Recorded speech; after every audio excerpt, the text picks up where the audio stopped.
Hello તાલીમાર્થી મિત્રો, અંગ્રેજી ભાષાના શબ્દ શીખવાનો આજે 127મો દિવસ છે. તો ચાલો શબ્દ શીખીએ. આજનો પહેલો શબ્દ છે કોચ. તેનો સ્પેલિંગ છે COACH. કોચ એટલે પ્રશિક્ષક અથવા તો કોચ. ઉદાહરણ તરીકે, the coach trained the team well. કોચે ટીમને સારી રીતે પ્રશિક્ષિત કરી. ત્યાર પછીનો શબ્દ છે સર્ચ. તેનો સ્પેલિંગ છે SEARCH. સર્ચ એટલે શોધ.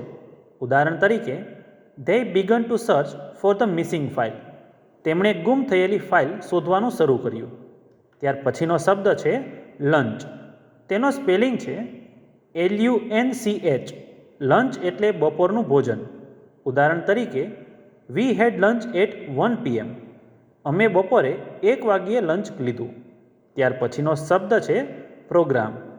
તેનો સ્પેલિંગ છે PROGRAM. પ્રોગ્રામ એટલે કાર્યક્રમ. ઉદાહરણ તરીકે, the programme starts at 10 AM. કાર્યક્રમ સવારે 10 વાગ્યે શરૂ થશે. ત્યાર પછીનો શબ્દ છે ચેપ્ટર. તેનો સ્પેલિંગ છે CHAPTER. ચેપ્ટર એટલે અધ્યાય અથવા તો પાઠ. ઉદાહરણ તરીકે, please read the first chapter. કૃપા કરીને પ્રથમ પાઠ વાંચો. તો મિત્રો, આજે શીખેલા 5 શબ્દો આ રીતે હતા. કોચ એટલે પ્રશિક્ષક, સર્ચ એટલે શોધ, લંચ એટલે બપોરનું ભોજન, પ્રોગ્રામ એટલે કાર્યક્રમ અને છેલ્લે ચેપ્ટર એટલે અધ્યાય અથવા તો પાઠ. તો આવી જ રીતે ITIની તથા જોબની અપડેટ માટે આ ચેનલને સબસ્ક્રાઈબ જરૂર કરજો.